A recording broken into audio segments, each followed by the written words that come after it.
A las 3 de la madrugada, la oscuridad de San Cristóbal de las Casas, Chiapas, parecía estar dormida, pero lo que estaba por suceder esa noche cambiaría la tranquilidad de la ciudad para siempre. 3 ráfagas de fuego, un comandante policial caído y una zona sin ley donde el crimen tomó control. Lo que se había planificado como una rutina de patrullaje acabó en una carnicería, una ejecución calculada que no dejó nada al azar. Eran las 3:30 de la mañana, la ciudad dormía en su usual calma engañosa, pero algo oscuro se cocinaba en la colonia Loma Bonita. Un comandante de la policía municipal, conocido como Omar López Martínez, cumplía con su labor de patrullaje en una zona de alto riesgo, acompañado de 2 oficiales más, Javier Hernández y Ricardo Morales. Todos ellos habían recorrido esa misma ruta cientos de veces, con la certeza de que la oscuridad en la que trabajaban era su principal enemigo. ¿Cuántas veces se habían detenido en ese mismo lugar, mirando la misma quietud? Pero esa noche no sería igual. Al llegar a la esquina de la calle Independencia, una sombra se cruzó en su camino. No era una sombra cualquiera, era una unidad blindada, un vehículo de alta gama, con placas de otro estado y vidrios polarizados que lo hacían casi invisible. Los 3 oficiales se miraron, sabían que algo no estaba bien, pero no tuvieron tiempo de reaccionar. El vehículo frenó abruptamente frente a ellos. Nadie esperaba la agresión, y sin previo aviso, las ráfagas de un fusil de asalto cortaron la calma.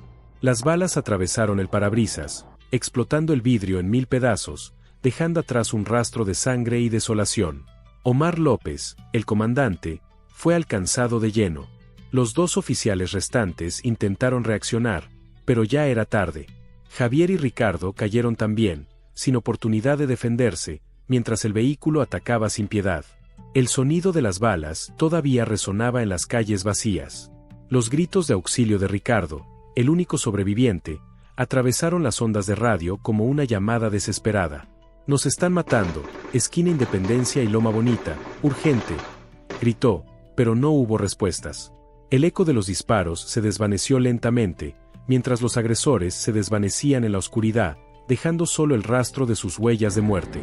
La noticia llegó a las autoridades locales, pero fue el centro de mando en la Ciudad de México, donde Omar García Harfuch, secretario de Seguridad de la capital, recibió el informe. Las palabras le llegaron como una sentencia. 3 hombres caídos. Un comandante de policía ejecutado. No era una simple agresión más en las calles. Era una declaración de guerra.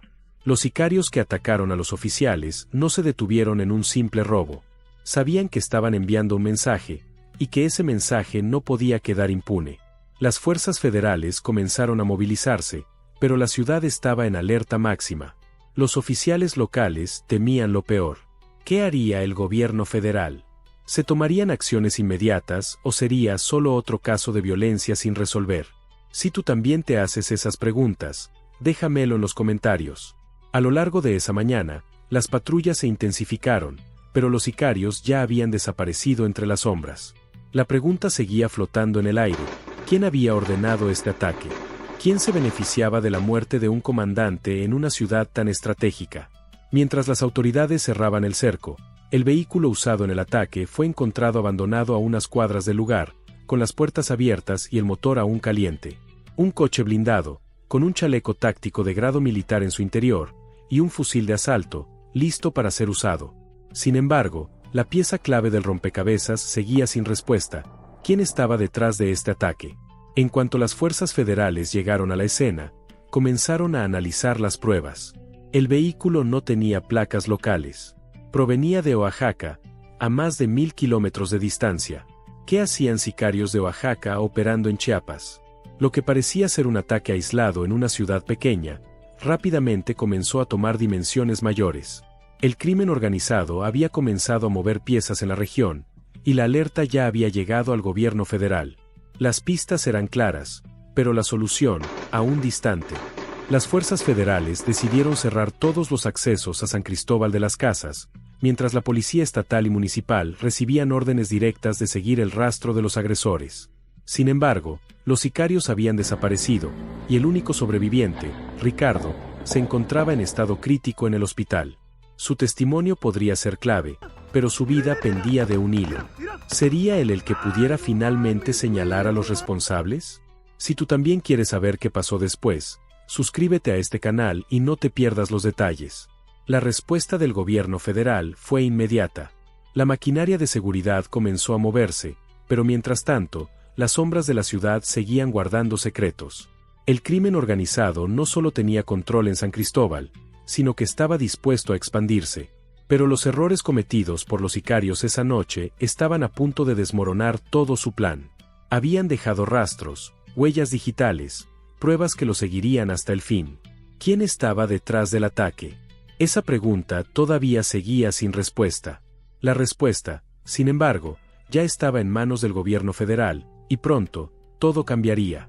En un giro inesperado, las fuerzas federales lograron rastrear a los agresores hasta un refugio en una casa segura. Pero el tiempo apremiaba, y la cacería no había hecho más que comenzar. A medida que las fuerzas de seguridad avanzaban en busca de los responsables, la tensión en la ciudad seguía creciendo. Si tú también pensaste que el caso se resolvería rápido, déjamelo saber en los comentarios. Los sicarios estaban acorralados, pero aún quedaba un largo camino por recorrer.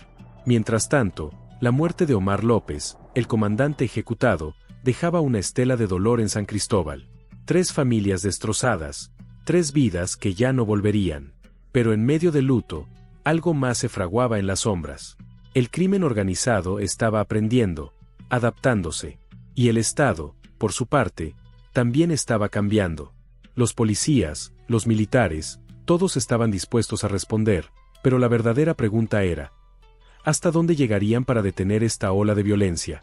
La cacería continuó, las fuerzas federales no se detuvieron, y el destino de los sicarios estaba sellado.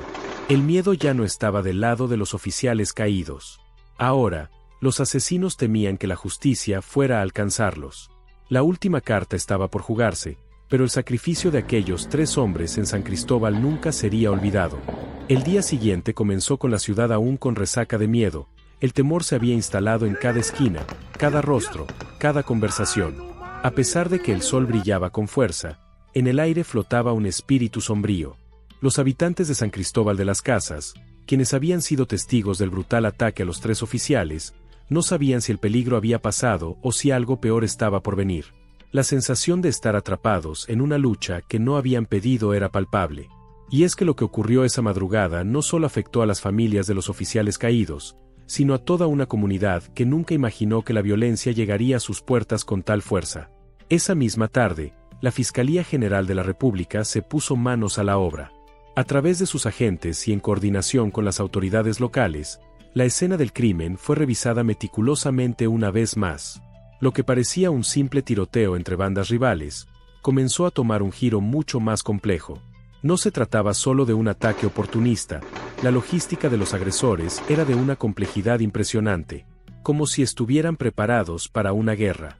Chalecos tácticos, fusiles de asalto de alto calibre, y lo que parecía ser una unidad móvil lista para huir, indicaban que no estaban ahí por casualidad. A medida que avanzaba la investigación, los datos sobre los agresores comenzaban a encajar en un patrón.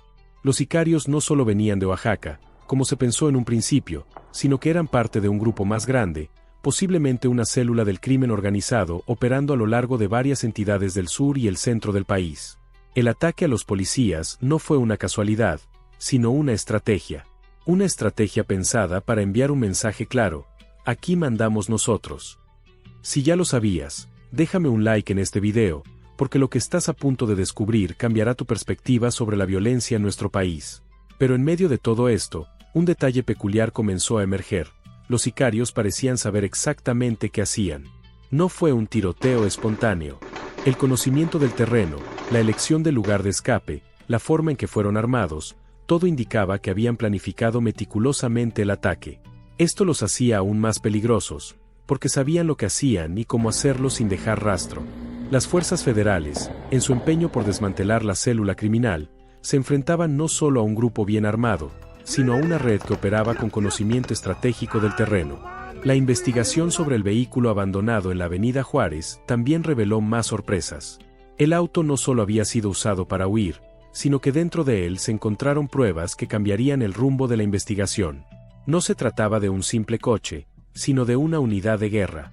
El hallazgo de ponchallantas y un chaleco táctico de alto calibre reveló una infraestructura criminal mucho más grande, mucho más organizada, que operaba con fines claros: no solo controlar la ciudad, sino desestabilizar a las autoridades. Si te lo imaginas, te sorprenderá saber cómo este tipo de bandas logran infiltrarse en una ciudad tan aparentemente tranquila como San Cristóbal. Cuéntame en los comentarios si ya sabías sobre estas tácticas de guerra urbana. Pero las revelaciones no se detuvieron ahí. Con la información obtenida del análisis de las placas del vehículo y la coordinación con las fuerzas de inteligencia, las autoridades pronto descubrieron que los agresores no solo habían llegado con la intención de ejecutar a los oficiales. Había algo mucho más grande en juego. Las investigaciones revelaron que los sicarios no solo operaban en Chiapas, sino que su red se extendía por varios estados del sur de México. Las piezas comenzaban a encajar. La violencia en San Cristóbal no era un caso aislado. Era parte de un plan más grande, en el que las autoridades locales y federales estaban siendo desplazadas por una maquinaria criminal que ya estaba mucho más allá de sus capacidades.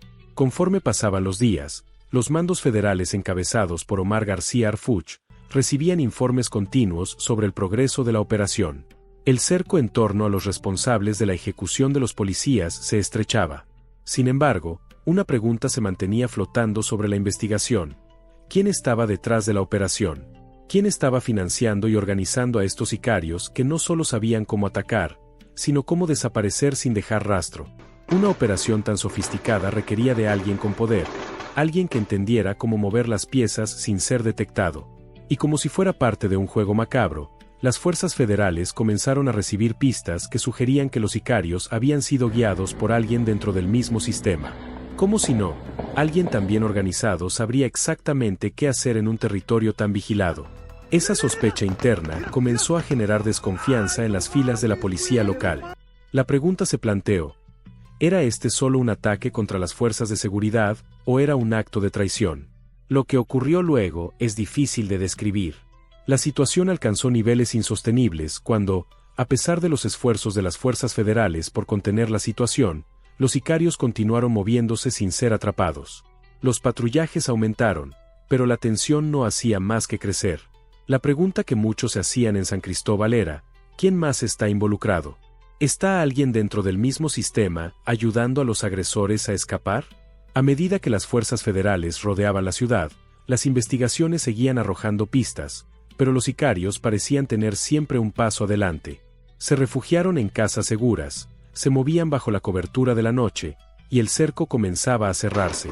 Pero aún quedaba una última carta que jugar. La información obtenida de las redes de inteligencia federal terminó por dar el golpe final. Fue una pieza clave del rompecabezas la que permitió que la Policía Federal y las Fuerzas Armadas ubicaran a los responsables, quienes, al sentirse acorralados, tomaron una decisión fatal: no rendirse. La batalla final fue violenta y duró horas. Los sicarios, heridos, intentaron resistirse, pero la superioridad táctica de las fuerzas federales fue determinante. En una serie de operativos, que incluyeron intervenciones en diversas casas de seguridad y enfrentamientos en pleno centro de la ciudad, los responsables fueron finalmente capturados. Pero en el camino, varios perdieron la vida. El operativo había sido un éxito, pero el costo fue alto. Si te sorprendió saber cómo operan estas células criminales en nuestras ciudades, no olvides suscribirte al canal. Pero este caso no termina aquí, porque después de la captura, algo más ocurrió. La interrogación de los sicarios capturados reveló una verdad aún más aterradora. La red criminal que operaba en San Cristóbal de las Casas tenía conexiones con otros carteles de la región, y las ramificaciones de su infiltración en el sistema de seguridad local dejaban en evidencia un problema mucho mayor que no podía ser ignorado. El impacto de este operativo fue profundo. El Estado había logrado dar una respuesta contundente, pero la ciudad no se recuperaba tan fácilmente. 3 familias se habían quedado sin sus seres queridos, y la pregunta seguía en el aire: ¿quién los había enviado a matar a esos oficiales? ¿Y cómo pudo un sistema tan pequeño, aparentemente tan tranquilo, ser tan vulnerable a los ataques de bandas tan organizadas? La historia de esta noche de terror en San Cristóbal de las Casas, como muchas otras en México, muestra cómo la violencia ha permeado todos los niveles de la sociedad. Y lo más preocupante es que esto no se detiene aquí. Los ciudadanos necesitan estar alerta. La guerra contra el crimen no es solo tarea de las autoridades, es una responsabilidad compartida. Como sociedad, debemos reflexionar sobre cómo la violencia afecta a todos y qué podemos hacer para erradicarla. La investigación no terminó con la captura de los sicarios. Aunque la sensación de alivio se hizo presente en muchos, No podía haber un cierre sin antes entender que había llevado a estos hombres a convertirse en instrumentos de muerte. Los interrogatorios fueron largos y desgarradores. Las respuestas que comenzaron a salir no solo confirmaban las peores sospechas de las autoridades, sino que revelaban una red de complicidad que se extendía más allá de las fronteras de San Cristóbal de las Casas. A medida que los sicarios caídos comenzaban a hablar, sus testimonios confirmaron que el ataque no fue un simple ajuste de cuentas entre bandas rivales. La operación contra el comandante Omar López Martínez y sus 2 oficiales estaba fríamente planeada por una célula de mercenarios que trabajaban bajo el mando de un cartel que operaba en el sur del país.